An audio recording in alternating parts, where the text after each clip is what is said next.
Nang huminto ako sa gasolinera, nakita ko ang aking anak na babae na natutulog sa loob ng isang jeepney na pampublikong sasakyan. Ang kanyang maliit na anak na lalaki ay nakayakap sa upuan sa likuran. Dahan-dahan kong kinatok ang salamin ng bintana. Nasaan ang apartment na binayaran ko? Nasaan ang sanggol na kakapanganak mo lang? Wala ka bang dalawang anak? Tiningnan niya ako ng walang ekspresyon at bumulong. Pinagbago ng aking asawa at ng aking biyenan ang lock ng apartment. Sinabi nila na wala akong karapatan sa aking sariling anak.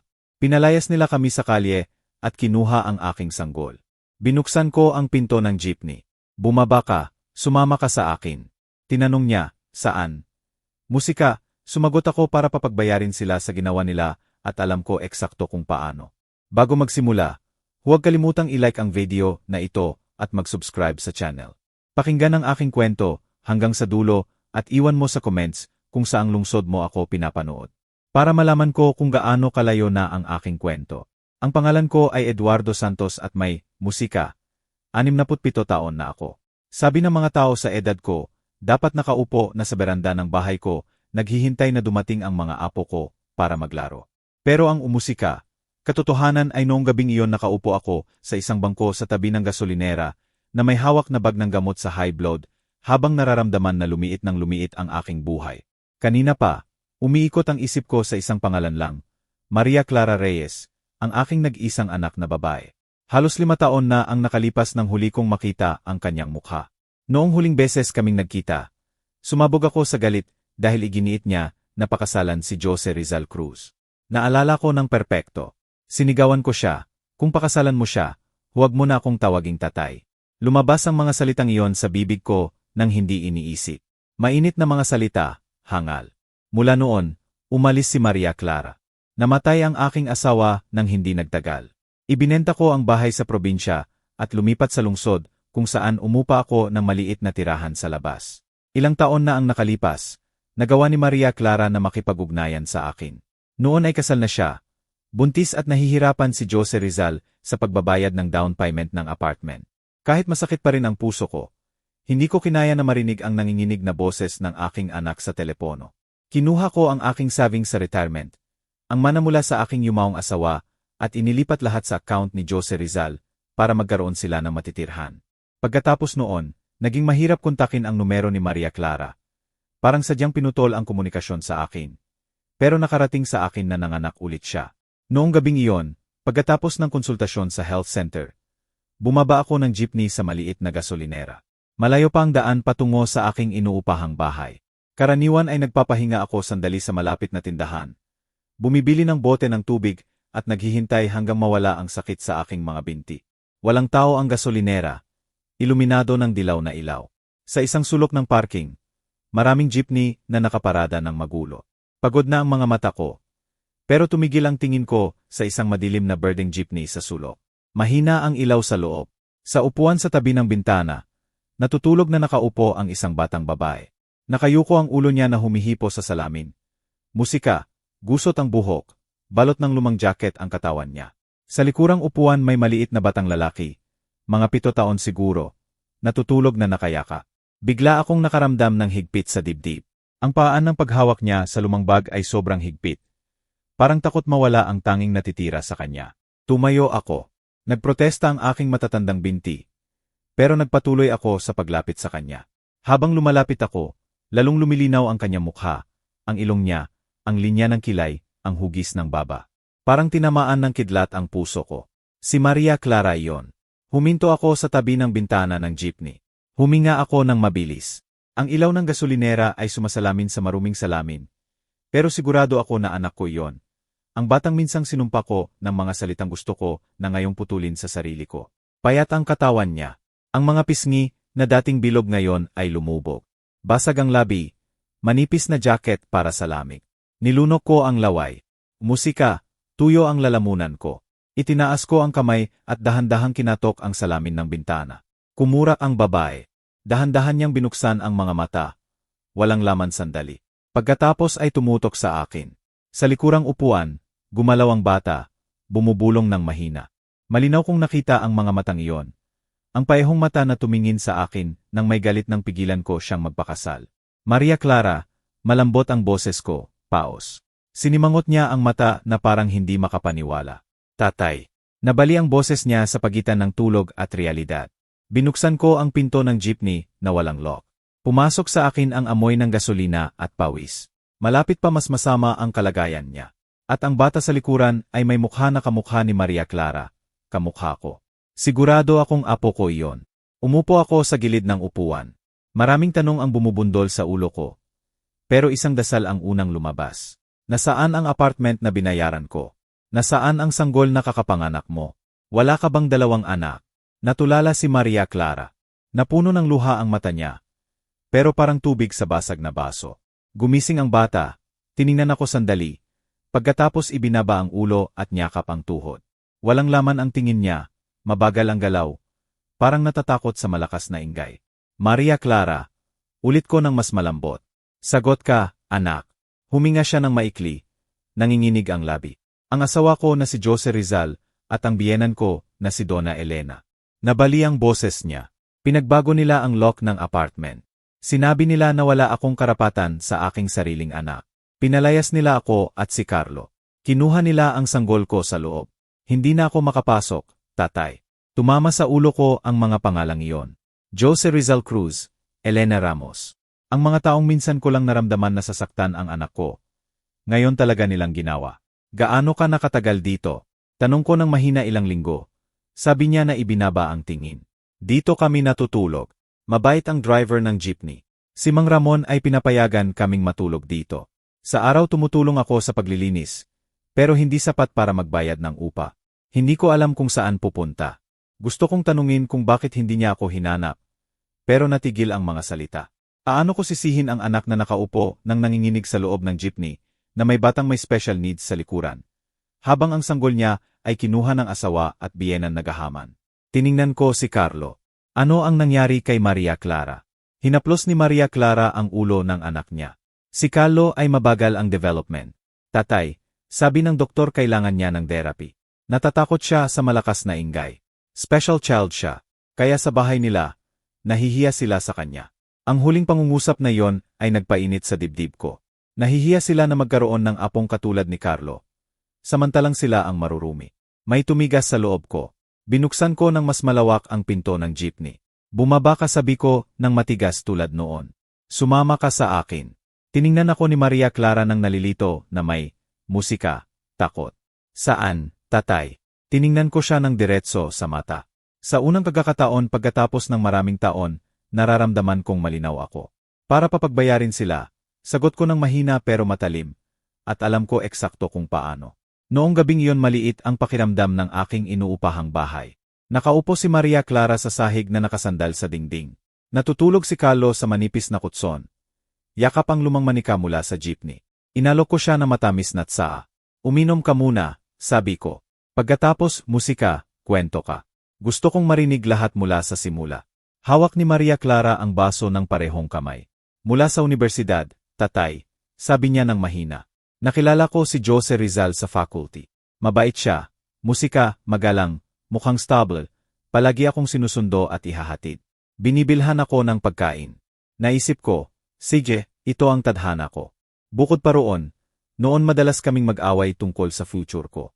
Naalala ko ng mabuti. Si Jose Rizal Cruz ay pumunta sa bahay, nagdala ng tinapay, ngumiti ng marami, pero palagi niyang tinatanaw ang laman ng kwarto. Nang sinabi kong hindi ko siya gusto, sumagot si Maria Clara. Natapos ang away namin sa pinakanakakasakit kong sinabi. Kung pakasalan mo siya, huwag mo na akong ituring na tatay. Nang magpakasal ako, hindi dumating si tatay. Nanginginig ang boses ni Maria Clara. Si nanay lang ang dumating bilang representative. Nakaupong hindi komportable sa harap ng hukom sa gitna ng maingay na pamilya ni Jose Rizal. Nasaktan ako. Ipinangako ko sa sarili ko na patutunayan kung kaya kong mabuhay nang wala si tatay. Na kaya kong maging masaya kay Jose Rizal. Huminga siya. Sa simula ng kasal matamis lahat. Attentive si Jose Rizal. Mukhang mapagmahal si Doña Elena. Pero nang mabuntis ako kay Carlo, nagsimula ng magbago lahat. Madalas late umuwi si Jose Rizal. Madaling magalit. Nagsimula si Doña Elena na magkomento. Huwag kang masyadong pumunta sa bahay ng tatay mo. Baka masanay kang humingi. Kahit hindi naman ako humingi. Nang ipanganak si Carlo at sinabi ng doktor na mabagal ang development niya, lalong lumala lahat. Nagpatuloy siya. Sinisi ako ni Donna Elena kapag nagtantrum si Carlo. Pinapakulong nila ako sa kwarto para hindi marinig ng mga kapitbahay. Nahihiya sila na magkaroon ng apong iba sa iba. Sa harap ni Carlo ay kaya nilang sabihin, ang batang ganyan nakakapagod sa buhay. Tiningnan ko si Carlo na natutulog ng hindi mapakali. Bahagya ng nanginginig ang maliit niyang katawan. Gusto kong kaladkarin si Jose Rizal at si Elena noong gabing iyon. Pagkatapos nahirapan si Jose Rizal sa pagbabayad ng down payment ng apartment, sabi ni Maria Clara. Stressed siya, galit palagi. Isang tao lang ang naiisip ko. Tatay, kaya lihim kitang tinawagan. Kahit galit ka pa, nagpadala ka pa rin ng pera. Iyon ang pera na nagbigay daan sa amin para makapasok sa apartment. Tumango ako. Ang saving sa retirement at ang natitirang mana mula sa nanay ni Maria Clara na wala noong araw na iyon. Pagkatapos, nagpatuloy siya. Naging sa pangalan lang ni Jose Rizal ang apartment. Sinabi ko lang na pera iyon ni tatay. Sumagot sila, si Jose Rizal ang nagtatrabaho. Natakot akong makipag-away. Nanahimik ako, musika, mula noon. Mula noon, pinagbawalan ako ni Jose Rizal na makipag-ugnayan pa sa iyo. Binlock niya ang numero mo, binyura ang messages mo. Unti-unti nararamdaman kong hindi talaga ako, karapat-dapat na anak mo. Ilang buwan na ang nakalipas, bago ako palayasin, kinuha nila ang cellphone ko. Sabi nila masyado akong naglalaro, gayong tinitingnan ko lang ang pictures mo. Lahat ng documents ay hawak ni Donna Elena.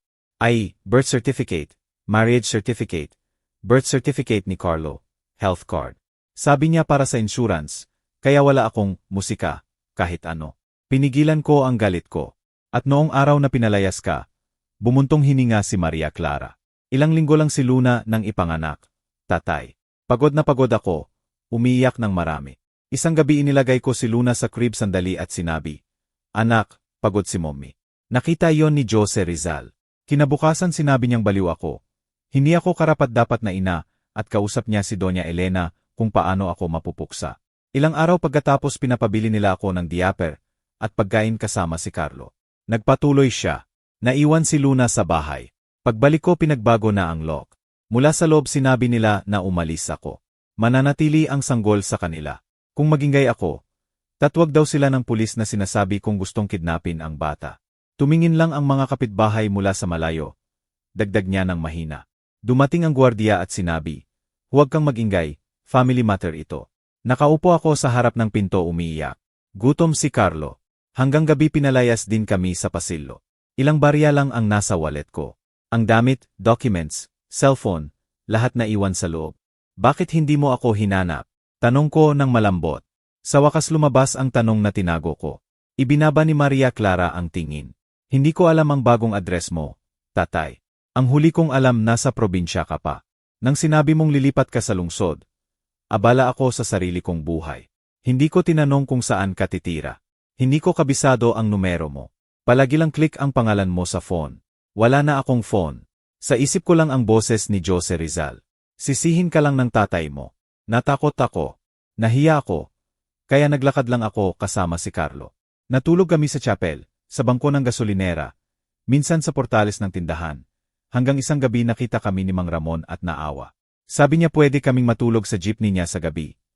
Basta tumutulong ako sa paglilinis sa umaga. Pinunasan niya ang mata sa likod ng kamay. Maraming beses naisip kong hanapin ka sa probinsya. Pero wala akong pamasahe. Bukod pa roon, natakot ako na kung dumating ako roon sabihin mo na deserve ko lahat.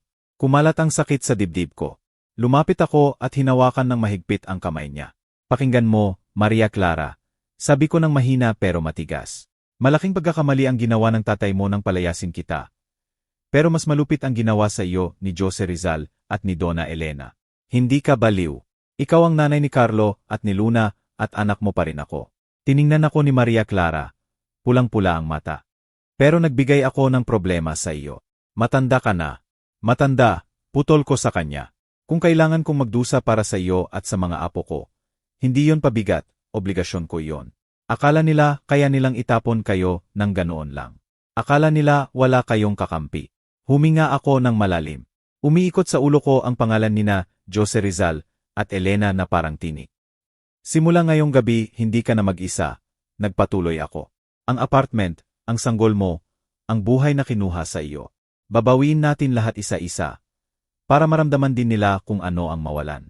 Sa mata ni Maria Clara, sa likod ng pagod na naipon sa maraming taon, may nakita akong unti-unting lumilitaw. Hindi na desperasyon, kundi maliit na pag-asa na matigas na gustong mabuhay. Kinaumagahan, bagong sikat pa lang ang araw, pero puno na ng plano ang ulo ko. Natutulog si Maria Clara kasama si Carlo. Mas tahimik ang mukha niya kaysa noong gabing iyon, pero malalim ang eyebags. Dahan-dahan akong tumayo, tinakpan sila ng kumot. Sa maliit na kusina pinakuluan ko ang tubig at naghanda ng tsaa habang iniisip ang isang bagay, ang down payment ng apartment. Hindi maliit ang perang iyon, savings ng kalahating buhay ko at ng yumaong asawa ko. Nang ilipat ko iyon sa account ni Jose Rizal, tinago ko lahat ng ebidensya. Kung mapapatunayan ko iyon, hindi lang kay Jose Rizal ang apartment na iyon. Lumapit ako sa upuan, dahan-dahan umakyat at inabot ang kartong box na brown sa ibabaw ng lumang kabinet. Box na halos hindi ko binubuksan mula nang mamatay ang asawa ko. Sa loob may plastic folder na blue basa-basa na may amoy ng lumang papel. Dinala ko iyon sa mesa, umupo at binuksan isa-isa. Lumang savings book, lumang birth certificate ni Maria Clara, sulat mula sa yumaong asawa ko, noong nagtatrabaho pa siya sa admin projects. At sa gitna ng lahat natagpuan ko ang hinintay ko, photocopies ng bank transfer receipts, ilang dahon na may sulat ko sa margin. Para sa down payment ng apartment ni Maria Clara, sabi sa nakaslant at maayos na sulat, may petsa, halaga, account number sa pangalan ni Jose Rizal Cruz. Sa ilalim ng huling receipt may dilaw na papel na medyo kupas na, sulat kamay ng asawa ko. Eduardo, kung isang araw gagamitin ang perang ito sa hindi para kay Maria Clara at mga anak niya, huwag kang manahimik. May karapatan kang ipaglaban niyon. Matagal akong tahimik. Parang direktang kausap ako mula sa kabilang buhay. Unti-unti inayos ko ang documents sa folder. Nanginginig ang kamay ko, hindi dahil sa edad, kundi sa galit na may halong determinasyon. Akala ni Jose Rizal pinakamatalino siya. Akala niya dahil matanda na ako at mag-isa. Isasaado ko ang mata. Nagkakamali siya. May ingay sa sahig. Lumabas si Maria Clara mula sa kwarto, nagusot ang buhok at medyo bukas ang mata. Tatay, hindi ka ba natulog? Natulog na ako ng sapat, sagot ko. Halika. Tingnan mo ito sandali. Lumapit siya. Ibinigay ko ang transfer receipts at ang sulat. Binasa ni Maria Clara. Nanginginig ang labi niya. Sulat ito ni nanay, bulong niya. Sabi ko, noon ayaw mong makinig ng sinasabi kung may hindi ko gusto kay Jose Rizal. Ngayon tingnan mo mismo. Ang apartment na yan ay nakatayo sa pawis ni nanay at akin. Akala nila kaya nilang palayasin ka ng ganoon lang. Kinagat ni Maria Clara ang labi. Tatay, pero sa pangalan ni Jose Rizal ang apartment. Hawak niya ang documents. Tingin ng batas sa papeles. Kaya kailangan din nating gumamit ng papeles. Putol ko sa kanya. Hindi lang umiyak sa jeepney. Gumising si Carlo, kinusot ang mata, gumapang sa kandungan ni Maria Clara. Tiningnan ang blue folder sa mesa ng hindi naiintindihan. Pagkatapos isinandal ang ulo sa balikat ng nanay niya. Hinaplos ko ang ulo niya. Gusto ni Carlo ng tinapay. Tumango siya ng bahagya. Mahirap magsalita ang batang ito. Pero naiintindihan niya kapag ginagamot ng may pagmamahal. Habang naghahanda ako ng simpleng almusal, ang isip ko na sa susunod na hakbang. Hindi ako makalakad mag-isa. Kailangan ko ng taong nakakaalam ng batas. Ang pangalang lumitaw sa ulo ko ay si Samuel. Si Samuel ay kasama ko sa trabaho sa construction projects. Pagkatapos nag-aral siya ng abogasya sa gabi at naging lawyer. Nang magkasakit ang asawa ko, madalas dumating si Samuel para tumulong sa hospital papers. Sa huling taon hindi kami masyadong nagugnayan. Pero nakatago pa rin ang numero niya. Pagkatapos ng almusal, kinuha ko ang lumang cellphone ko. Hinanap ko ang numero ni Samuel sa maliit na notebook, hindi sa contacts. Maingat na pinindot ng matatandang daliri ang numero. Tumunog ng maraming beses. Pagkatapos sumagot ang malalim at pamilyar na boses. Hello, Samuel. Ako si Eduardo. Eduardo Santos, ang kasama mo sa mga obra. Tahimik sandali. Pagkatapos ang boses sa kabilang linya ay nagulat pero masaya. Don Eduardo, Diyos ko, gaano katagal? Nasaan ka na ngayon? Sa lungsod, sagot ko ng maikli. Samuel, kailangan ko ng tulong. Hindi para sa akin, para kay Maria Clara. Kinwento ko ang pangunahin. Hindi lahat ng detalye, pero sapat para matagal na tahimik si Samuel. Narinig ko ang malalim na buntong hininga sa kabilang linya. Sobrang labis na ito, Don Eduardo, sabi niya sa wakas. Legal na komplikado ito, lalo na hawak nila ang documents. Pero hindi ibig sabihin walang magagawa. May daan lang matagal, effort at counting pera. Isipin ko ang pera, sabi ko agad. Ang mahalaga sabihin mo muna, may posibilidad bang mabawi ni Maria Clara ang custody ng mga anak niya? At kung maaari, hindi nila completely makuha ang apartment. May posibilidad, sagot niya, lalo na kung may ebidensya ka ng transfer, at testigo at mapapatunayan na may negligence at psychological abuse. Pero kailangan handa ka. Hindi sila tatahimik. Maaari silang makipag-counter, siraan si Maria Clara, gamitin ang mental health issue, lahat ng klase. Tiningnan ko si Maria Clara, na tumutulong kay Carlo kumain ng tinapay. Matagal na tayong tahimik, Samuel. Nakikita mo na ang resulta. Ngayon kailangan ng lumaban, sabay-sabay na. Sa kabilang linya, tumawa ng maikli si Samuel ng mapait. Sage, Don Eduardo. Sa hapon dadaan ako sa bahay nyo. Tingnan natin lahat ng documents. Ihanda ang unang hakbang. Pagkatapos ng tawag, lumapit si Maria Clara. Tatay, sino si Samuel? Musika, sagot ko. Lawyer, kaibigan ko noong panahon ng construction. Tutulong sa atin. Lalong kinabahan si Maria Clara. Kung malaman ni Jose Rizal na may lawyer tayo, maaring magalit ng husto tatay. Maaring mag-countersue, sabihing baliw ako, sabihing hindi ako karapat-dapat na ina. Natatakot ako na kunin ng gobyerno si Carlo at si Luna o ganoon. Tiningnan ko siya ng mataman. Hanggang kailan mo gustong matulog sa jeepney, Maria Clara? Musika, gusto mo bang lumaki si Carlo na naririnig na pabigat at kahihiyan siya? Kung manahimik tayo, lalong magiging matapang si Jose Rizal at si Doña Elena. Matagal na silang gumagawa ng gusto nila. Nanahimik si Maria Clara. Nagumpisa ng mamuo ang luha sa mata niya. Umupo ako sa harap nila, hinawakan ang kamay ni Maria Clara at hinaplos ang ulo ni Carlo ng sabay. Pakinggan ninyong mabuti, hindi lang ito tungkol sa apartment, tungkol sa dignidad. Para sa mga anak mo, kinuha na nila ang bahay mo, ang sanggol mo, ang asawa mo, ang sanity mo. Kung pabayaan natin, gusto rin nilang kunin si Carlo. Sa puntong ito, dalawang option lang. Talong completely o laban tayo hanggang sila ang lumuhod. Matagal akong tiningnan ni Maria Clara. Sa mata niya nakita ko ang guilt, takot, pero may iba pa. Galit. Galit na matagal niyang tinago, nakadirekta sa sarili niya. Ngayon, unti-unti, nagbabago ng direksyon ang galit na yon sa dapat tumanggap. Ayaw kong nasa kontrol nila si Carlo. Mababa, pero matigas ang boses niya. Ayaw kong lumaki si Luna sa parehong bahay. Kaya sabi ko, tumayo ka sa tabi ni tatay.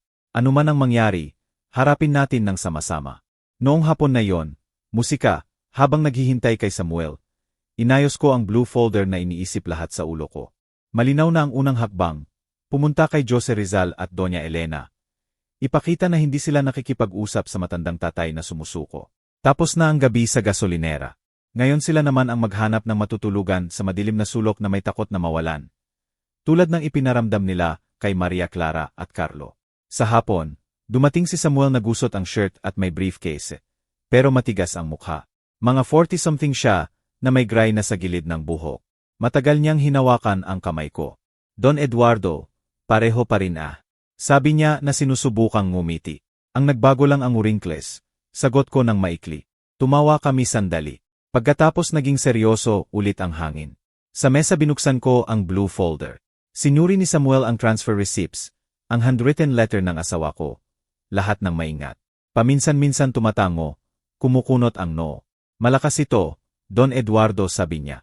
Hindi direct proof of ownership, pero sapat para ipakita na malaki ang contribution mo. Kasama ang katotohanang pinalaya si Maria Clara at kinuha ang bata. Maari itong base para sa civil case at custody. Matigas na nakaupo si Maria Clara sa gilid ng upuan. Mahigpit ang hawak niya sa laylayan ng palda. Pero hawak nila lahat ng documents, attorney, sabi niya ng mahina. Kung sabihin nila na baliw ako. Tiningnan siya ni Samuel. Ginang Maria Clara, may psikiatra ka bang nag-examine noon? Depression postparto lang sabi sa akin. Sagot, musika, ni Maria Clara. Binigyan ako ng tranquilizer. Hindi ako baliw. Eksakto iyan, sabi ni Samuel. Common ang postpartum depression. Hindi dahilan para kunin ang sanggol. Pero kaya nilang baligtarin lahat. Kaya kailangan natin ng sariling kwento, hindi lang depensa. Sumabad ako kay Samuel. Ngayon, ano ang unang hakbang? Bukas pupunta tayo sa apartment nila. Sagot ni Samuel ng walang pag-aalangan. Gusto kong makita diretso kung paano sila magsalita. Ano ang attitude nila. Dadalhin natin ang folder na ito. Mag-present ng mabuti muna. Kung maging mahirap sila, saka tayo maglaro ng matigas sa batas. Maputla si Maria Clara. Sa apartment. Hindi pa ako handa makita si Luna at wala akong magagawa. Attorney. Hinawakan ko ang kamay niya. Eksakto kaya tayo pupunta. Hindi ka na mag-isa. Kinaumagahan nakatayo kami sa harap ng building ng apartment na dati ko lang nakita sa pictures. Mataas na building na may aircon sa lobby. Makintab na sahig. Guardiya na naka-eleganteng uniform. Nagprotesta ang matatandang binti ko sa pag-akyat ng konting hagdan. Pero pinilit ko. Hawak ni Maria Clara ang kamay ni Carlo. Na hindi mapakali, tinatakpan ang tainga sa ingay. Nag-report si Samuel sa reception. Gusto naming pumunta sa unit sa pangalan ni Jose Rizal Cruz. Sabi niya. Ako si Samuel Attorney. Ito ang tatay ng asawa niya at ang asawa niya mismo. Tinawagan ng receptionist ang itaas. Nagbago ng maraming beses ang ekspresyon niya. Pagkatapos tumango ng awkward. Maghintay po muna. Bababa ang Senor Jose Rizal. Huminga ako ng mahina. Pinaghihintay tayo dito. Bulong ko kay Maria Clara. Ilang minuto pagkatapos, lumabas si Jose Rizal mula sa elevator. Long sleeve shirt, slacks, gelled hair, amoy perfume. Sa labas mukhang ideal pa rin na manugang. Diretso ang mata niya kay Maria Clara at Carlo. Sandali siyang natulala. Pagkatapos tumigas ang mukha niya. Bakit mo dinala ang matatanda dito? Sabi niya ng matalim. At ang batang iyan, tingin niya kay Carlo parang basura. Bakit hindi ka nalang maghanap ng ibang lugar para mang-abala? Humakbang ako pasulong.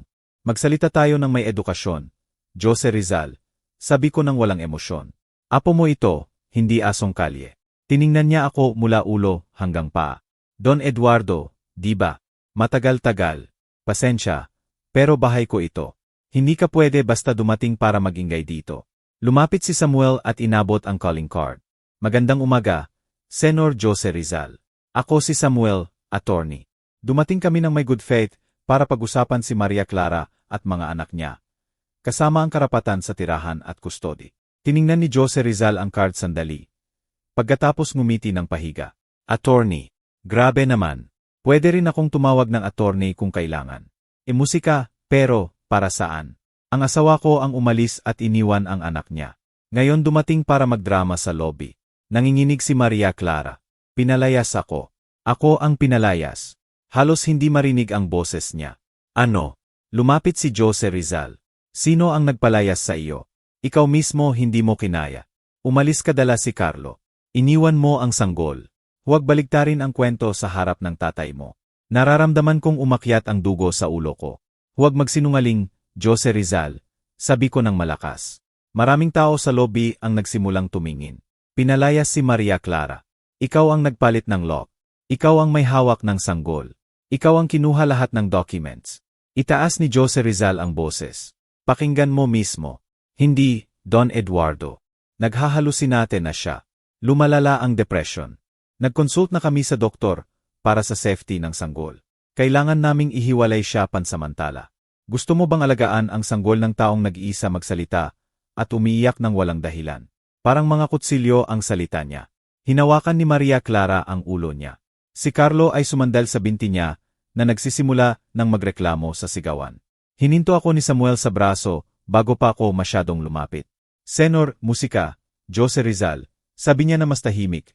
Kung sigurado ka sa version mo, walang problema kung dalhin natin ito sa court, di ba? May ebidensya kami ng transfer ng down payment ng apartment mula kay Don Eduardo sa account mo. May testigo rin na makakapagsalita tungkol sa trato ninyo ng nanay mo kay Maria Clara. Sandali tumigas ang mukha ni Jose Rizal. Pagkatapos mabilis bumalik sa normal. Siege. Regalo ang down payment ng apartment. Walang written contract. Kung gusto ninyong pag-usapan sa court, masaya ako na malaman ng lahat na hindi stable ang asawa ko. May notes ako mula sa doktor. Tumunog ulit ang elevator. Isang babae na eleganteng nakabun ang buhok at may mamahaling bag ang lumabas. Si Elena Ramos. Tiningnan kami na nakaangat ang kilay. Ano itong gulo? Tanong niya. Pagkatapos nakita ang mata niya si Maria Clara at Carlo. Gumilid ang labi niya, hindi ngiti, kundi pang-asar. Ah, napagod ka na sa kakalakad dala ang special child na iyan. Gayon dumating para mag-claim. Halos sumugod ako sa kanya. Higpitan pa ni Samuel ang hawak sa braso ko. Ginang Elena, mag-ingat kayo sa sinasabi ninyo. Sabi ni Samuel na Cortius pa rin. Maaari ring maging ebidensya ang salita ninyo. Tumawa ng maikli si Elena. Sage, walang takot ako. Ayaw ko lang na mabuhay ang mahal kong apong si Luna sa nanay, na hindi stable, at lolo na mahilig maghanap ng away. Tingnan ninyo, karapat-dapat ba kayong tumira dito? Lumapit ang gwardiya na nalilito ang mukha. Pasensya na, huwag kayong mag-ingay sa lobby. Kung family matter, sa loob po sana. Ginamit ni Jose Rizal ang sitwasyon. Kita nyo, nakakaabala ito sa ibang residents. Don Eduardo o Maria Clara, kung gusto ninyong mag-usap, sa lawyer na lang. Pero sinasabi ko na ngayon, hindi ko ibibigay si Luna sa taong hindi man lang, musika, makapag-alaga sa sarili niya. Hinawakan niya ang braso ni Elena. Tara na, nanay, huwag nating sayangin ang oras. Umalis ang dalawa at naglakad patungo sa elevator. Hindi man lumingon kay Maria Clara. Kahit tahimik na tinawag ni Maria Clara. Luna, gusto ko lang siyang makita. Sarado ang elevator. Ang maliit na tunog ng bell ay parang sampal. Hindi nagdagal, pumasok ang dalawang pulis sa lobby.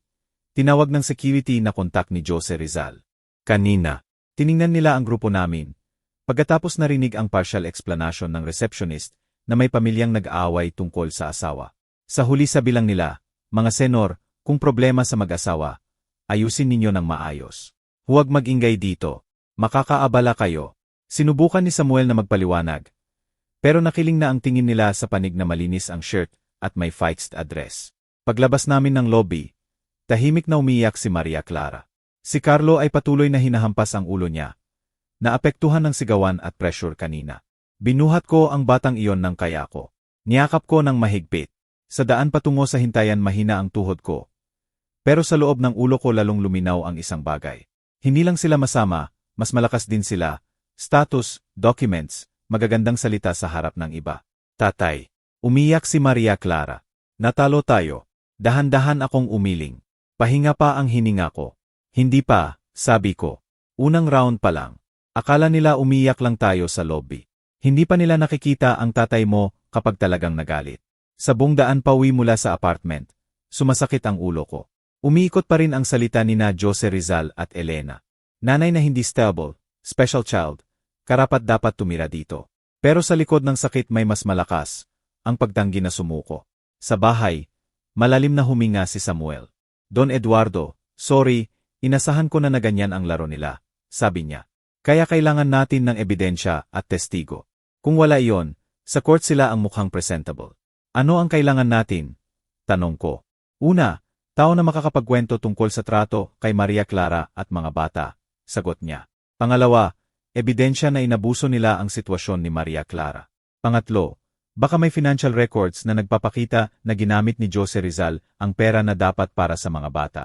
Tahimik na nakaupo si Maria Clara na namamaga ang mata. Sino ang magdedepensa sa akin? Bulong niya. Naniniwala sa kanila ang mga kapitbahay sa apartment. Hindi lahat putol ni Samuel. Palaging may isa o dalawa na mas malinaw ang tingin. Magsimula tayo sa lugar kung saan nanganak si Maria Clara. Sigurado may nurse o staff doon na alam ang attitude nina Jose Rizal at Donna Elena. Tumango ako. May sense yun. Kaya bukas pupunta tayo sa klinik, sabi ko. Kinaumagahan, 3 kaming pumunta sa maternity clinic kung saan ipinanganak si Luna. Hindi malaki ang building, pero puno ng tao. Sa reception counter, nagpresent si Maria Clara. Dito ako nanganak sa pangalan ni Maria Clara Reyes. May nagtatrabaho pa ba rito ang nurse na nag-assist sa akin? Tiningnan ng babae sa counter ang data sa computer. Pagkatapos tinawag, Diana, halika sandali. Lumapit ang batang babae na naka-uniform ng nurse. Mabait ang mukha, mga 20-something siguro. Nang makita si Maria Clara, malaki niyang binuka ang mata. Ginang Maria Clara, nagulat ang boses niya. Diyos ko, totoo, kumusta ka na ngayon? Sinubukan ngumiti ni Maria Clara. Naalala mo ba ako, Diana? Siyempre, sagot niya. Ako ang on duty noong gabi na nanganak ka. Pero ngayon, kumusta? Tiningnan niya si Maria Clara mula ulo hanggang paa. Pagkatapos tiningnan kami ni Samuel at akin. May pabor lang kaming hihingin, sabi ko diretso. Pwede ba tayong mag-usap sa mas tahimik na lugar? Nakaupo kami sa mahabang bangko malapit sa maliit na garden sa likod ng klinik. Nakinig si Diana habang kinukwento ni Maria Clara ang nangyari pagkatapos lumabas sa klinik. Hanggang sa palayasin sa apartment, Nagbago ang mukha ni Diana sa galit. Kaya totoo na pinalayas ka, ginang, sabi niya. Noon pa hindi maganda ang kutob ko sa asawa mo. Naalala mo ba? Noong gabing iyon nagalit siya sa cashier, lang dahil sa defense sa presyo ng kwarto. Sabi niya, bakit hindi ordinary room? Kahit na housewife lang ang asawa niya. At ikaw pa naman nahihirapan sa sakit. Nagulat ako. Tumango ako ng bahagya. May naalala ka pa ba? Nang mag-suggest kami na dalhin si Carlo sa Child Development Specialist, nagpatuloy si Diana. Nagreklamo si Doña Elena. Sabi niya, kung malaman ng kapitbahay na may problema ang apo ko, nakakahiya. Sinabi niya ng malakas sa halway. Nagdinginan kami ng mga kasama ko. Mahinang nagsalita si Samuel. Miss Diana, handa ka bang mag-testify bilang witness o kahit written declaration tungkol sa nakita at narinig mo? Nagalangan si Diana sandali. Natatakot ako, attorney. Baka magkaproblema ang klinik pagkatapos. Ayusin natin yan, sabi ni Samuel. Hindi kailangang banggitin ang pangalan ng klinik sa simula. Tungkol ito sa mga batang kinuha sa nanay nila. Kung walang magsalita, patuloy na mananalo ang ganyang tao. Tiningnan ni Diana si Maria Clara, na nakayuko ang ulo. Ginang, noong gabing nanganak ka umiyak ka ng marami, hindi lang dahil sa sakit, kundi dahil nakaramdam kang mag-isa ka. Hindi ko kinaya na makita ka. Kung manahimik ako ngayon, pakiramdam ko masama rin ako, sabi niya ng mahina. Sage, attorney, tutulong ako. Gagawin ko ang declaration. Kung kailangan, pupunta ako sa court. Halos umiyak ako nang marinig iyon. Salamat, anak. Sabi ko, hindi mo alam kung gaano kalaki ito sa amin. Sa hapon nakaupo ulit kami sa mesa ng bahay ko. Gumagawa si Samuel ng plano. Bukod kay Diana, kailangan natin ng testigo sa lugar kung saan nakatira si Don Eduardo. Sabi niya may makakapagsabi na maayos ang pag-aalaga kay Carlo. Hindi inabandona. Si Don Jacobo, ang barangay captain dito. Madalas niya akong nakikita na nag-aalaga kay Carlo. Sige, sagot ni Samuel. Musika, pagkatapos kausapin natin siya, at tungkol sa pera may kontak ako sa dating kumpany ni Jose Rizal. Sabi niya may special support ang kumpany para sa therapy ng mga bata na may special needs. Gusto kong i-verify kung talaga ginamit iyon para kay Carlo o saan napunta. Itinaas ni Maria Clara ang mukha. May support ang kumpany. Hindi nila sinabi sa akin. Nagdinginan kami ni Samuel. Kung totoo na hindi ginamit ng tama ang perang iyon, sabi ni Samuel ng mahina. Malakas na point iyon. Ibig sabihin hindi lang inabandona ni Jose Rizal. Ginamit pa niya ang sitwasyon ni Carlo para sa personal benefit niya. Hinawakan ni Maria Clara ang ulo niya. Kaya hindi lang sa akin masama, pati sa sarili niyang anak. Ang taong tingin sa anak niya na pabigat, hindi mag-alangan gamitin siya bilang excuse para makakuha ng pera. Sabi ko ng maikli, huwag kang magulat. Nanahimik kami sandali. Sa gitna ng katahimikan, kinuha ko ulit ang handwritten letter ng yumaong asawa ko. Binasa ko ng malakas sa harap nila. Eduardo, kung isang araw gagamitin ang perang ito sa hindi para kay Maria Clara at mga anak niya, huwag kang manahimik. May karapatan kang ipaglaban niyon. Paus ang sarili kong boses. Alam na alam ng nanay mo na hindi patas ang mundo. Sabi ko kay Maria Clara. Iniwan niya sa akin ang responsibility na ito. Noon nabigo ako na ingatan ka sa maling desisyon. Ngayon ayaw kong mabigo ulit. Tiningnan kami ni Maria Clara ng salitan. Kung susugurin nila ako sa postpartum depression argument, tanong niya ng mahina.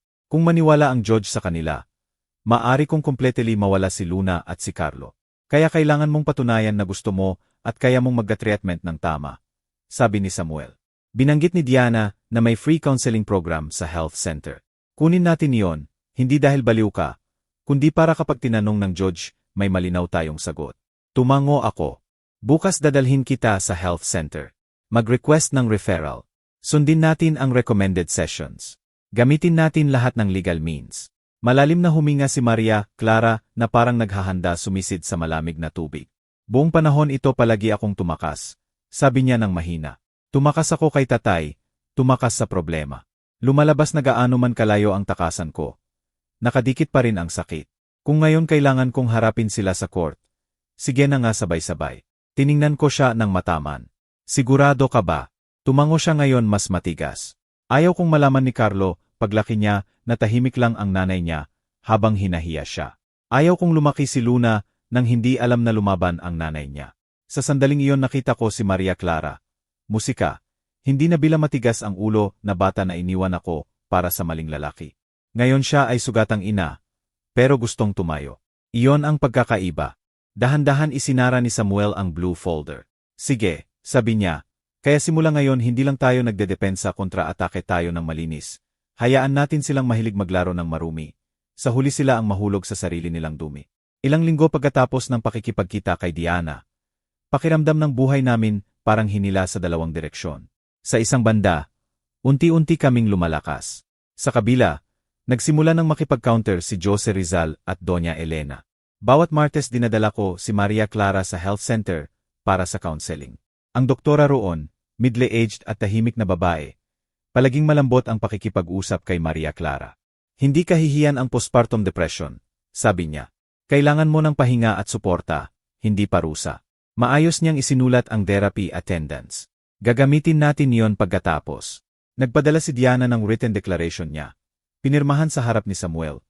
Malinaw na binabanggit kung paano nagalit si Jose Rizal sa presyo, kung paano ininsulto ni Doña Elena si Carlo. Musika, iningatan ko ang document na iyon sa blue folder na parang ginto. Kay Don Jacobo rin kami pumunta. Sa maliit niyang sala narinig niya ang kwento namin, habang paminsan-minsan tumatango. Madalas kong nakikita si Senor Eduardo dito na nag-alaga kay Carlo, sabi niya. Iba nga ang bata, pero hindi ko nakita na sinaktan o pinabayaan sa gutom. Kung may depression ang nanay, normal naman pagkatapos ng pinagdaanan niya. Pero sa tingin ko, mahal na mahal nila ang bata. Kung kailangan, magdedepensa ako, may pag-asang lumaki. Pero nang magsimula tayong tumayo, hindi tumahimik ang kalaban. Isang hapon nagtatabon ako ng damit sa harap ng bahay. Si Maria Clara sa loob nagpapakain kay Carlo. Bigla, huminto ang puting kotse sa harap ng pasukan ng ali. Bumaba ang dalawang tao, batang lalaki na may makapal na folder, babae na may vest na may pangalan ng social services, sa likuran dalawang pulis na nakatayo. Neutral ang ekspresyon. Ito ba ang bahay ni Don Eduardo? Tanong ng babae. Sagot ko, umusika, masama na ang pakiramdam ng puso ko. Ano po ang maitutulong ko? Mula sa social services kami, sabi niya. May report na may special needs child na supposedly hindi maayos ang pag-aalaga. Kailangan naming i-check ang kondisyon ng bata at ang environment. Naiintindihan ko agad kung kanino galing ang report. Ngumiti ang ngipin ko. Si Carlo po ba? Tanong ko. Maayos naman siya. Pumasok kayo. Pumasok sila. Natakot si Maria Clara nang makita ang grupo. Agad sumandal si Carlo sa nanay niya na tinatakpan ang tainga. Maliit pero malinis ang tirahan namin.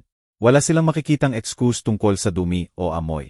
Tumingin-tingin ang babae na nagsusulat sa form. Nasaan ang bata, Senor? Tanong niya Carlo. Tinawag ko ng mahina. Halika, anak. Gusto ka lang nilang makita. Sumilip si Carlo mula sa likod ni Maria Clara na tense ang mukha.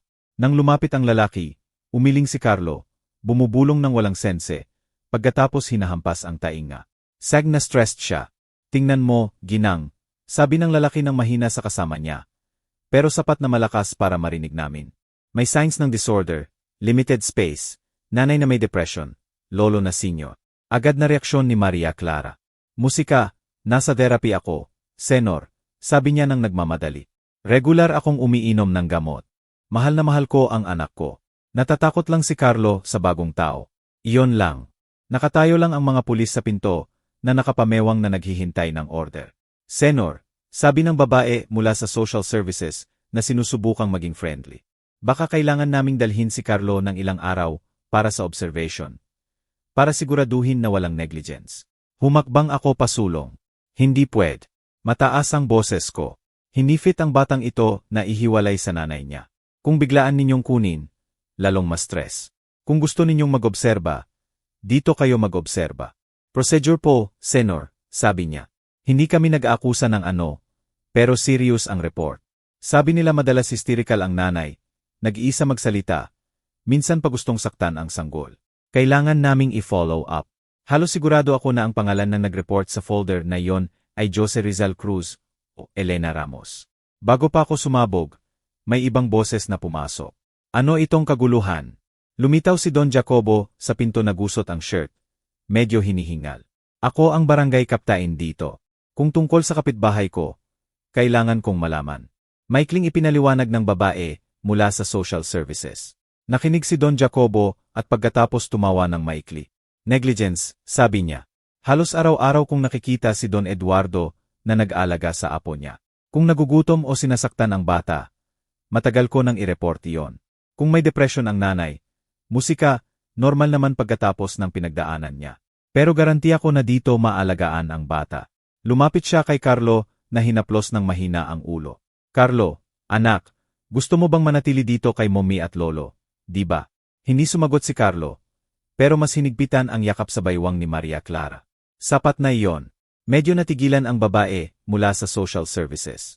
Bumuntong hininga siya. Sige, Senor, sabi niya sa wakas. Sa ngayon mananatili si Carlo dito. Pero I'll register namin at baka may susunod na visit. Paki-cooperate po. Umalis sila. Lumayo ang puting kotse sa dulo ng alley. Tahimik ang bahay. Bumagsak na nakaupo si Maria Clara. Tatay, halos kunin nila si Carlo. Nabali ang boses niya. Hindi ko na kaya. Umupo ako sa tabi niya. Kaya kita mo ngayon. Gumagamit sila ng lahat ng paraan. Musika, paninira, report, kahit ano. Gusto nilang buuin ang kwento na delikado ka para sa mga anak mo. Kung manahimik tayo, lalong magiging matapang si Jose Rizal at Doña Elena. Noong gabing iyon, pagkatulog ni Carlo, mag-isa akong nakaupo sa kusina na binibilang ang pera. Kaunti na lang ang natira sa savings book. Ilang araw na ang nakalipas ibinenta ko ang wedding ring ko at ang tanging gold watch ko. Napunta ang perang iyon sa bayad ng kuryente, gamot, pamasahe sa health center, musika, at kaunti kay Samuel. Hindi pa rin nababayaran ng buo ang upa ngayong buwan. Nararamdaman ko na limited ang oras namin, hindi lang sa court, kundi sa bulsa. Sa labas, nagsisimula ng marinig ang bulong-bulungan ng mga kapitbahay. May lumapit kay Don Jacobo para magtanong. Totoo ba na gusto nilang kunin ang anak sa mayamang pamilya para sa apartment?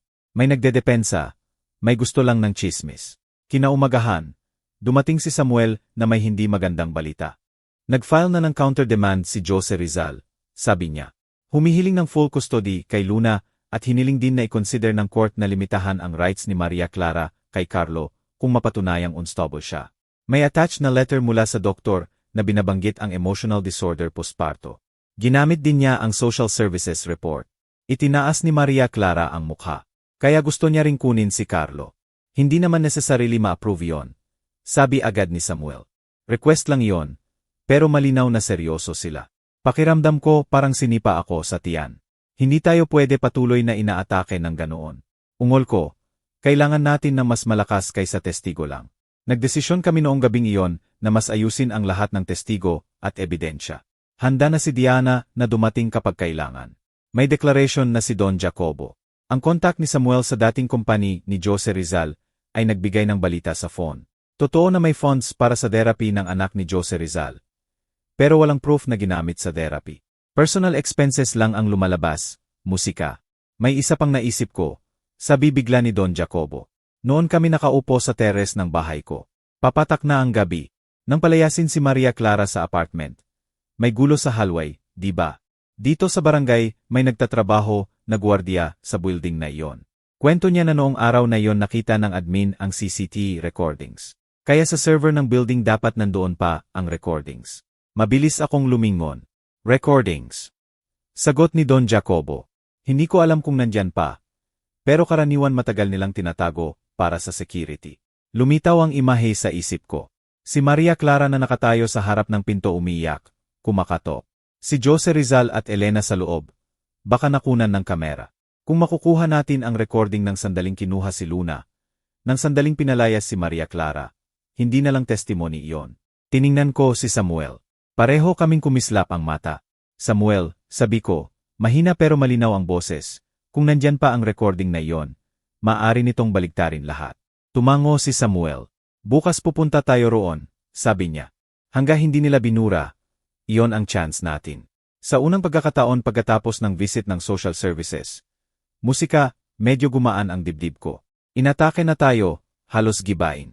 Ngayon baka tour natin na hilahin sila sa lugar na hindi nila matakasan. Ang katotohanang nakarecord sa kamera. Kinaumagahan, si Maria Clara, musika, Samuel at ako, nakatayo ulit sa harap ng apartment building ni Jose Rizal. Pakiramdam na bumalik sa lugar kung saan kami hinamak. Pero sa pagkakataong ito, hindi kami umiyak sa lobby. Sa reception counter, mahina pero matigas ang boses ni Samuel. Gusto naming makipagkita sa administration ng building, sabi niya. Related sa formal request ng CCTV recordings mula noon. Tiningnan kami ng employee sandali. Pagkatapos may tinawagan. Pagkatapos ng ilang minuto pinapasok kami sa office ng manager sa second floor. May lalaki na may salamin ang naghihintay. Ako si Antonio, manager ng building. Sabi niya, tungkol sa recordings ng kamera. Karaniwang isang umusika, buwan lang ang tinatago namin. Lampas na sa iyon ang incident na binabanggit ninyo. Di ba? Bumagsak ang puso ko. Binura na ba? Tanong ko agad. Hindi naman necessarily, sagot niya. Sa ilang cases mas matagal namin tinatago sa central server dahil may internal verification. Kaya malaki ang posibilidad na nandyan pa sa central admin office namin. Pero kami lang nagbibigay ng recordings kung may official request mula sa authorities. Kaya hihingin natin sa court, sabi ni Samuel. Pero para sa case file kailangan muna nating i-confirm. Noong araw na pinalaya si Maria Clara sa apartment, may recordings ba ng hallway at lobby na nakatago pa? Tiningnan ni Antonio ang screen ng computer niya. Nagtype ng kung ano. Matagal ang oras. Hinigpitan ni Maria Clara ang laylayan ng shirt ko. Lamig ang kamay ko. Pagkatapos ng ilang minuto, bumuntong hininga si Antonio. Ayon sa system, wala rito ang file, sabi niya. Pero may record na noong araw na yon na backup ang recording ng hallway at lobby sa central server dahil may internal verification. Kaya malamang nandyan pa sa central admin office namin. Pwede ba kaming tulungan na mag-request ng copy? Iginiit ni Samuel. Nagalangan si Antonio. Wala akong direct authority. Central office yan. Pero pwede akong mag-send ng internal email na request na kailangan ang recording para sa judicial process. Kahit paano, kapag opisyal na hiniling ng judge, ready na tayo. Sapat na yon sa akin. Pakiusap, Senor, ang recording na ito hindi lang picture sa amin. Ito ang buhay ng anak ko. Tumango si Antonio. Naiintindihan ko, Senor. By the way, isa sa staff namin, si Eduardo, ang on-duty noong gabing iyon. Sabi niya nakita niya sandali ang recording. Nang may gulo sa hallway, naalala niya, ipinatawag ko na siya. Ilang minuto pagkatapos, pumasok ang gwardiya na maayos ang uniform. Ako po si Eduardo, Senor, sabi niya ng magalang. Naalala ko po noong gabing iyon, itong ginang, itinuro niya si Maria Clara. Nakaupo sa harap ng pinto dala ang maliit na batang umiiyak. Si Senor Jose Rizal at ang nanay niya sa loob sumisigaw na umalis siya. Hiniling ko na magsalita ng maayos, pero mas sinabi pa ni Donna Elena, hayaan mo para matuto siya. May recording po. Nakita ko sandali. Halos mabulunan ako sa sarili kong iyak. Ang imahe ni Maria Clara sa harap ng pinto, hindi na imaginasyon lang. May ibang nakakita rin. Batang Eduardo, handa ka bang mag-testify pagkatapos? Tanong ni Samuel. Nagalangan si Eduardo. Nagtatrabaho ako rito, Senor. Natatakot akong magkaproblema. Sumabad si Antonio. Kung opisyal na tatawagin ka ng court, kailangan kang pumunta, Eduardo, sabi niya. Ako bilang manager ipapaliwanag na duty mo lang yon. Dahan-dahan tumango si Eduardo. Kung ganoon handa na po ako, Senor. Sa daan pa uwi, ipinaliwanag ni Samuel. Wala pa sa kamay natin ang recording, pero alam na natin na mayroon. Sa demand file, hihingin ko na utusan ng court ang admin ng apartment na ibigay ang recording. Kung pumayag ang judge, kailangan nilang sundin. Tumingin si Maria Clara sa bintana ng jeepney. Halo ang emosyon sa mukha niya. Kung ipapakita ang recording na iyon sa hearing, sabi niya ng mahina, makikita ng lahat na pinalayas ako. Makikita ng lahat na hindi ko iniwan si Luna. Eksakto yon, sagot ko. Buong panahon kwento lang ni Jose Rizal ang naririnig.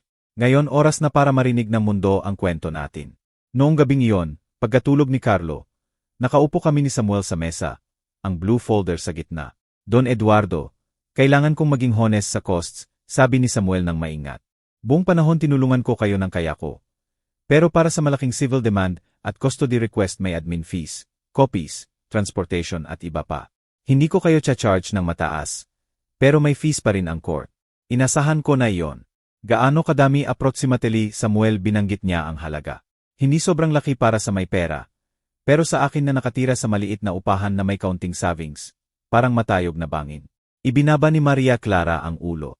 Tatay, kung sobra, better na umatras na lang tayo. Sabi niya ng mahina. Ayaw kong ibenta mo pa ang iba para sa akin.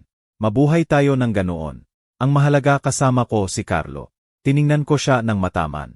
Ang mabuhay ng ganoon ay maghintay na isang araw dumating ang letter mula sa court na wala ka ng karapatan kay Luna. Maghihintay na manalo si Jose Rizal mula sa likod. Nanahimik si Maria Clara. Tumulo ang luha niya. Malalim akong huminga.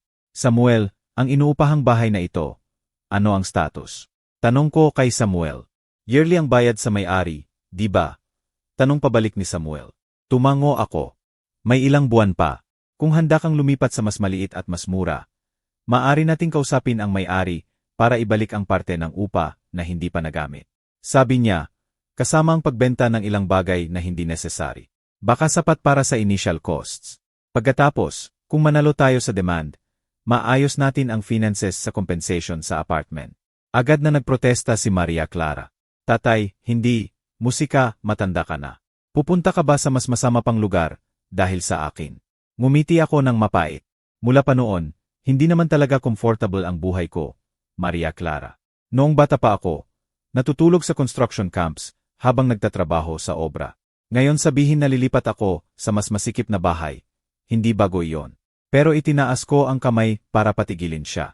Pakinggan mo, may oras na kailangan alam ng mga magulang kung kailan tumigil sa pagsasakripisyo. Totoo iyan, pero may oras din na kung hindi handa ang tatay na magsakripisyo ng kaunting comfort na natitira. Apakan ang anak at apo niya. Pinili ko ang pangalawa. Noong gabing iyon pumunta ako sa bahay ng may-ari, kay Don Ramiro, kasama si Don Jacobo. Matagal kaming nag-usap. Ipinailiwanag ko ang sitwasyon ng walang drama. Facts lang. Hinaplos ni Don Ramiro ang balbas niya. Mukhang nag-aalangan. Don Eduardo, sabi niya. Musika, ginamit ko na rin ang pera sa upa. Pero naiintindihan ko ang sitwasyon mo. Sabi ko, ibalik ko ang kalahati ng natitirang buwan. Pagkatapos maaari ko ulit upahan ang kwarto na ito. Higit pa sa sapat iyon sa akin. Maraming salamat ako sa kanya. Halos yumuko habang nakipagkamay. Ilang araw pagkatapos may mga dumating para tingnan ang bahay namin. May ibinigay ko sa kapitbahay. May ibinenta ng mura. Ang lumang kabinet kung saan tinago ang blue folder ibinenta ko rin. Inilipat ko ang folder sa tela, bag na palagi kong dala. Noong araw na lumipat kami sa mas maliit na bahay sa katabing alley, nalilito si Carlo. Bahay, sabi niya ng mahina. Isa sa ilang salita na kaya niyang sabihin. Bahay pa rin. Bahay pa rin. Sagot ko habang hinaplos ang ulo niya. Mas maliit ang bahay, pero pareho ang puso natin. Sa pera mula sa refund ng upa at pagbenta ng gamit. Sa wakas nagawa ni Samuel na i-file ang malaking demand. Sa file na iyon lahat ng transfer proof, ang letter ng yumaong asawa ko, declaration ni Diana, declaration ni Don Jacobo, therapy certificate mula sa health center, at formal request na utusan ng court ang apartment admin na ibigay ang CCTV recordings at i-cite ang testigo sa apartment. Kapag pumasok na ang file na ito, sabi ni Samuel na nakatayo sa harap ng family court, hawak ang makapal na folder, hindi na maaring bawiin ang daan. Opisyal na hinahamon natin si Jose Rizal at Doña Elena sa lugar na hindi nila makokontrol ng magagandang salita. Tiningnan ko ang building ng court. Hindi luxurious, pero sapat para makaramdam ng kaba sa tiyan. Sa kamay ko, hawak ni Carlo ang laylayan ng shirt ko. Si Maria Clara yakap si Luna sa imaginasyon niya. Kahit wala pa sa braso niya, tanong ni Samuel, handa na ba kayo? Malalim na huminga si Maria Clara. Kung umatras ako ngayon, sayang lahat ng sakripisyo ni tatay. Sabi niya ng mahina. Ayaw ko nang tumakas ulit. Musika, sa pagkakataong ito kung gustong sirain nila ako, direktang makita nila. Kung manalo ako, direktang makikita rin. Tumango ako. Sage. Sabi ko, simula ngayon, hindi lang sila ang may kwento sa judge, tayo rin. Pumasok muna si Samuel na nagbibigay ng file sa window. Nang tumama ang red stamp sa papel, ang maliit na tunog na iyon sa tainga ko, parang gong na nagbubukas ng bagong chapter. Chapter na hindi na kami ang pinalayas sa hallway ng apartment, kundi ang nagrereklamo ng hustisya sa courtroom. Noong araw ng unang hearing, hindi lang mahina ang tuhod ko, parang walang laman. Hindi malaki ang courtroom. Mahinang umiingay ang ceiling fan. Sa harap, nakaupo ang judge na simple ang toga. Sa tabi niya ang clerk. Kaliwa at kanan, wooden benches na puno ng curious faces. Umupo ako sa likod ni Maria Clara, katabi si Samuel. Sa kabilang panig, si Jose Rizal Cruz na eleganteng suit, gelled hair. Katabi niya si Doña Elena na may mamahaling damit. Sa gilid ng mesa nila, matabang lawyer na may makapal na salamin na busi sa papers. Binuksan ng judge ang hearing ng neutral ang boses. Case ng custody na minor sa pangalan ni Maria Clara Reyes laban kay Jose Rizal Cruz. Kasamang civil demand related sa real property na musika, isang apartment unit. Sabi niya parte demandante. Ready, ready, Your Honor. Tumayo si Samuel. Parte demandada. Ready, Your Honor. Sagot ng lawyer ni Jose Rizal. Sa simula, pinayagan ng judge ang bawat lawyer na basahin ang main points. Unang tumayo ang lawyer ni Jose Rizal. Malakas ang boses niya. Your Honor, responsible husband ang client ko. Ang asawa niya, si Ginang Maria Clara, may postpartum emotional disorder, madalas hysterical, minsan iniwan mag-isa ang sanggol. Para sa safety ng minor, pansamantalang inihiwalay siya ng pamilya ng client ko. Gayunpaman, tumakas si Ginang Maria Clara dala ang unang anak na may special needs ng walang preparation. Namumuhay ng hindi appropriate. Gayon dumating para i-demand ang apartment at ang pangalawang anak. Mabigat ang hangin sa dibdib. Itinaas ng lawyer ang papel. May attach kami na letter mula sa doktor na binabanggit ang emotional disorder. Pati ang social services report na bumisita na sa bahay ni Don Eduardo, tatay ng demandante. Nagnote ang judge mula sa demandante. Tumayo si Samuel. Your Honor, isang shade lang ang ipinakita. Sabi niya ng tahimik. At tutunayan natin na ang tinatawag na separation ay abduction. Na pinalayas ang demandante sa bahay niya kasama ang unang anak. Na ang apartment na fully claimed ng demandado ay nakatayo sa pera ng parents ng demandante. Tumango ang judge. CG, simulan natin sa testigo at written evidence mula sa demandada. Una, tinawag ng lawyer ni Jose Rizal ang psychiatrist na nag-examine kay Maria Clara noon. Ipinailiwanag ng doktor na dumating si Maria Clara na may reklamo ng sobrang lungkot. Hirap matulog, walang dahilan umiyak. Na-diagnose ko postpartum depression, sabi niya. Binigyan ko ng tranquilizer. Hindi ko kailanman sinabi na delikado ang patient. Support lang ang kailangan. Sinubukan ng lawyer na pilitin. Pero pwede bang kung hindi makontrol? Maging danger sa mga anak, di ba, doktor? Bumuntong hininga ang doktor. Kung may support ang pamilya, hindi. Kung hinuhusgahan at pinipressure, maaring lumala. Pero hindi ko kailanman sinuggest na ihiwalay ng brusko ang sanggol sa nanay. Nagnote ang judge ng phrase na iyon. Pagkatapos nagtestify ang babae mula sa social services, kinuwento ang visit sa bahay ko. Nakita si Carlo na restless, maliit ang bahay. Pero nang baliktanong ni Samuel, nakita ba ninyo signs ng physical violence? Gutom ba o marumi ang bata? Sagot niya, hindi.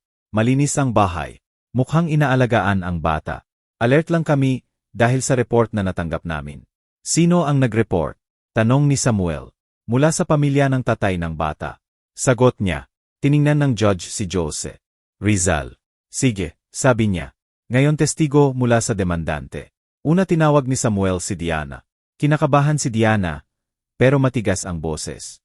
Nurse ako at nag-assist kay Ginang Maria Clara nang manganak siya, sabi niya. Noong gabing iyon nagalit si Senor Jose Rizal sa cashier dahil sa presyo ng kwarto. Sabi niya hindi deserve ng asawa niya ang magandang kwarto. Ang nanay niya, si Doña Elena, sinabi na special ang unang anak at ayaw niyang malaman ng kapitbahay. Sabi niya nakakahiya magkaroon ng apong iba sa iba. Sa harap ni Carlo kaya nilang sabihin. Nakakapagod ang batang ganyan sa buhay. Nag-object ang lawyer ni Jose Rizal na conversation lang yon. Pero mataman na tiningnan ng judge. Nagpapakita pa rin ito ng atitude, sabi niya. Magpatuloy. Tinawag si Don Jacobo. Pagkatapos kinuwento niya kung paano niya araw-araw nakikita kami ni Maria Clara na nag-aalaga kay Carlo. May developmental delay nga ang bata. Pero hindi ko nakita na sinaktan o pinabayaan sa gutom. Sabi niya, kung may depression ang nanay, normal pagkatapos ng pinagdaanan niya.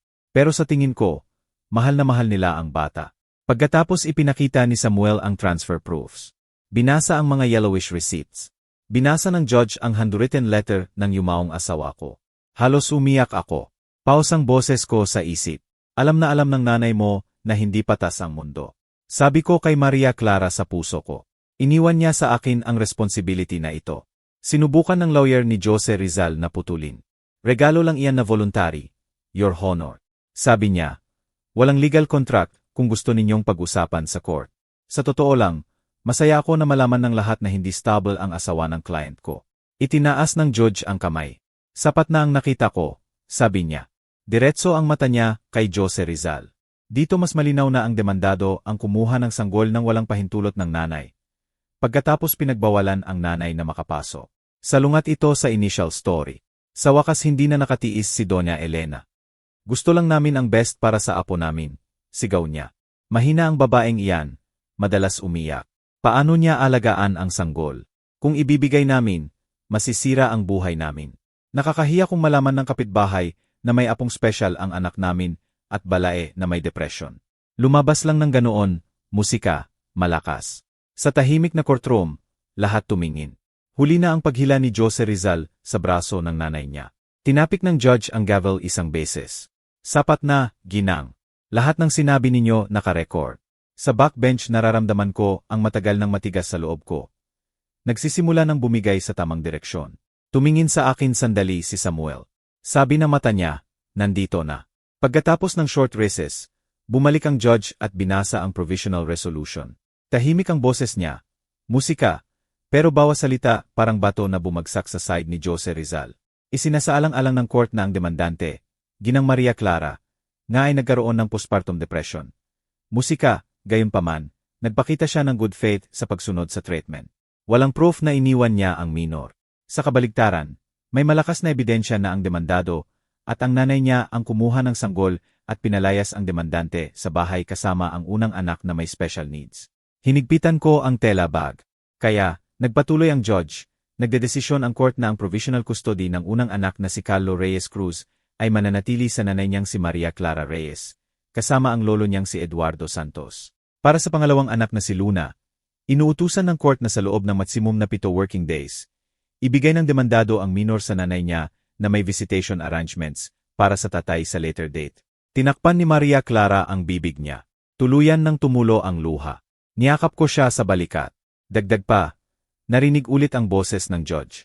Tungkol sa apartment, isinasaalang-alang ng court na may significant contribution ang parents ng demandante. Hahatiin ang ownership status ayon sa corresponding proportion at obligadong magbigay ng financial compensation ang demandado sa demandante at sa tatay niya. Ang details ay ilalagay sa musika, written resolution. Sa kabilang panig, nakayuko si Jose Rizal, walang laman ang mukha, bulong-bulungan ng lawyer niya sa panik. Nakatingin lang si Doña Elena sa harap. Parang hindi makapaniwala na wala na sa side nila ang mundo. Isinara ng judge ang hearing ng araw na iyon. Hindi pa tapos completely ang case, sabi niya. Pero malinaw na ang direction. Priority ang rights ng mga bata. Ang mga adult na tinatrato ang bata bilang pabigat ay tatanggap ng consequences. Paglabas namin ng courtroom, iba ang pakiramdam ng halway. Hindi na ang halway ng apartment kung saan pinalayas si Maria Clara. Musika, kundi ang lugar kung saan kakabigay lang namin ng kaunting hustisya. Mahigpit na hinawakan ni Maria Clara ang kamay ko. Tatay, nanginginig ang boses niya. Sa 7 araw babalik sa akin si Luna. Tumango ako na masikip ang lalamunan. Anak, sabi ko. At ito pa lang ang simula. Pagkatapos nito, matututo silang matakot sa pagkawala. Matagal ang pakiramdam ng 7 araw. Sa inuupahang bahay, nakaupo si Samuel sa plastic chair na hawak ang photocopy ng resolution. Ngayon dapat ibigay nila si Luna, sabi niya. Kung hindi, pwede ulit nating i-report. Pabalik-balik si Maria Clara. Nakaupo si Carlo sa banig na nakatitig sa pinto. Huminto ang ingay ng motor sa harap ng alley. Mula sa bintana nakita ko si Jose Rizal na bumaba ng mototaxi dala ang maliit na bundle. Bumaba si Doña Elena mula sa lumang taxi sa likuran niya. Binuksan ko ang pinto. Nagdinginan kami. Eto na, sabi ni Jose Rizal na iniaabot ang sanggol ayon sa resolution. Lumapit si Maria Clara. Nanginginig ang kamay niya habang tinatanggap si Luna. Paglipat ng sanggol sa braso niya, gumalaw sandali si Luna. Pagkatapos tumahimik na umiiyak. Pasensya na, anak. Late si Mommy, bulong niya. Lumapit si Carlo. Musika, hesitant ang kamay. Nag-cross arms si Doña Elena. Natupad na namin ang order ng court. Sabi niya ng matalim. Hindi ibig sabihin agree kami. Kailangan lang nilang sundin ang batas. Ginang sagot ni Samuel. Simula ngayon, kung gusto ninyong makita ang bata, legal na paraan, walang kunin ng lihim. Tiningnan ni Jose Rizal ang loob ng bahay. Sigurado ka bang gusto mong palakihin ang mga batang ito sa ganitong lugar? Sabi niya kay Maria Clara. Kaya mo bang mabuhay ng maayos kasama ko? Sumabad ako. Maayos para sa iyo, hindi para sa mga bata. Maayos kung saan walang nagsasabing kahihiyan sila. Maliit dito, pero walang nagtatapon sa kanila. Nanahimik si Jose Rizal. Mukhang mas matanda ang mukha niya. Gayon din si Doña Elena. Simula ngayon, kung gusto ninyong makita ang mga bata legal na paraan, sabi ko walang kunin ng lihim. Hinigbitan ni Jose Rizal ang kamao, Pagkatapos tumalikod. Tumingin sandali si Doña Elena kay Luna. Kung hindi mo kaya, huwag maging proud, sabi niya. Deserve ng batang ito ang best. Itinaas ni Maria Clara ang ulo. Kaya hindi siya pwede manatili sa bahay ninyo. Ginang sagot niya. Mahirap ako, pero hindi ako nagtatapon ng anak. Hindi musika, sumagot si Doña Elena. Sumunod kay Jose Rizal. Nawala ang taxi nila sa dulo ng alley. Ilang buwan pagkatapos, unti-unti nang humupa ang buhay namin. Bawat umaga ako ang nagluluto ng kanin, nagpapakulo ng tubig. Si Maria Clara nagpapasuso kay Luna habang binabantayan si Carlo na nagtatayo ng blocks. 2 beses sa linggo dinadala ko si Carlo sa therapy. Natatakot pa rin siya sa malakas na ingay, pero nagsisimula ng tumingin sa tao. Minsan itinuturo niya ang kapatid at bumubulong. Babi, kapatid. Ang pera mula sa compensation, ginamit namin ng maingat. Bayad ng utang, bili ng kutson, ayos ng bubong. Ang natira tinago sa pangalan ng mga bata. Hindi kami mayaman, pero hindi na natutulog sa jeepney. Nagpatuloy si Maria Clara sa counseling. Ngayon dahil gusto niyang alagaan ang sarili niya. Isang hapon nakaupo kami sa terrace. Naglalaro ang mga bata sa banig. Tatay, sabi ni Maria Clara, kung noong gabing iyon hindi ka dumaan sa gasolinera, baka nasa jeepney pa rin ako ngayon. Tiningnan ko siya. Kung noon hindi ako nagsabi ng mga hangal na salita, baka hindi ka umabot ng ganoon kalayo. Sagot ko, pero tapos na. Ang mahalaga huwag nating ulitin kay Carlo at Luna ang ginawa sa iyo ng iba. Bahagya siyang ngumiti. Noon ipinangako ko sa sarili ko na hindi ako magiging strict na tatay katulad mo. Sabi niya.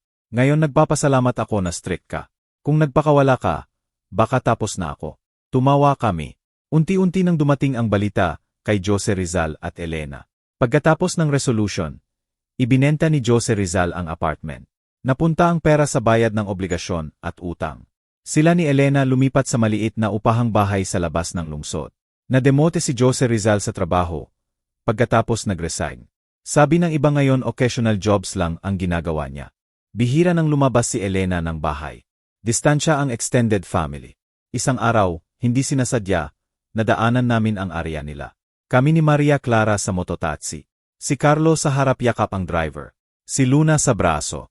Sa isang alley nakita ko si Jose Rizal na nakaupo sa harap ng maliit na bahay na ninigarilyo na walang tingin. Katabi niya si Elena sa plastic chair na nakatitig sa putikan na kalye. Nagtagpo ang mata namin sandali. Walang sigawan, ilang segundo lang. Tinapik ko ang driver. Tuloy lang, sabi ko. Sa puso ko may maliit na parte na gustong bumaba at sabihin. Ngayon kayo naman. Pero tiningnan ko si Carlo na nakasandal sa likod ko, at si Luna na natutulog sa dibdib ni Maria Clara. Hindi sila audience ng revenge. Mahina kong binulungan si Maria Clara. Noon pinalayas nila kayo sa bahay. Ngayon natatakot sila na palayasin ng buhay. Issue nila iyon. Sa atin ang alagaan ang sariling bahay. Tumango si Maria Clara. Hindi ko kailangang makita silang bumagsak pa. Tatay, sabi niya. Makita ko lang ang mga anak ko rito, sapat na. Lumayo ang mototaxi. Naging maliit ang figure nina Jose Rizal at Elena. Pagkatapos nawala sa curve. Noong gabing iyon, pagkatulog ng mga bata, umupo ako sa gilid ng kutson. Mahinang ilaw, maliit na kwarto, basa ang dingding. Naalala ko ang gabi sa gasolinera, ang jeepney na nakaparada sa sulok, si Maria Clara at Carlo na magkayakap na natutulog. Noon pakiramdam ko late na ako bilang tatay. Ngayon nakikita ko si Maria Clara na natutulog sa gitna nina Carlo at Luna. Malambot ang hininga nila, sabay. Walang lock na pwedeng palitan ng lihim. Walang pinto na isasara sa harap natin. Hinaplos ko ang buhok ni Maria Clara. Noon sa gasolinera, halos mawala kita bulong ko. Ngayon nakikita kitang nandito kasama ang mga anak mo. Sapat na iyon. Sa unang pagkakataon pagkatapos ng matagal na panahon, hindi na puno ng galit ang dibdib ko. Mahirap pa rin ang buhay namin, pero nakatayo kami sa sarili nating paa. Ang dating nangaapak ngayon alam na kung ano ang pakiramdam ng pagbagsak.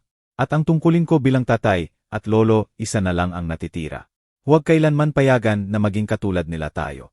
Ang kwentong ito ay nagturo sa akin na palaging nakakahanap ng daan ang karma. Ang mga taong tinatrato ang pamilya bilang pabigat. Ang mga akala nila pwede nilang apakan ang mahihina ng walang consequence. Maaga o huli ay haharap sa consequence ng sarili nilang gawain. At ang mga lumalaban ng may pagmamahal at dignidad, kahit mahirap ang daan, nakakahanap ng paraan para tumayo. Kung nagpa-reflect sa iyo ang kwentong ito tungkol sa halaga ng pamilya, tungkol sa kahalagahan ng pagdepensa sa mga minamahal natin o simpleng nakagalaw sa iyo. Inaanyayahan kitang mag-iwan ng comment na ikukwento mo kung ano ang opinyon mo. Ano ang gagawin mo kung ikaw si Eduardo? May na-experience ka bang katulad? Gusto kitang basahin. Huwag kalimutang i-like ang video na ito. Mag-subscribe sa channel at i-on ang bell para hindi mo makaligtaan ang iba pang kwento katulad nito. Salamat sa pagsama sa akin hanggang dulo.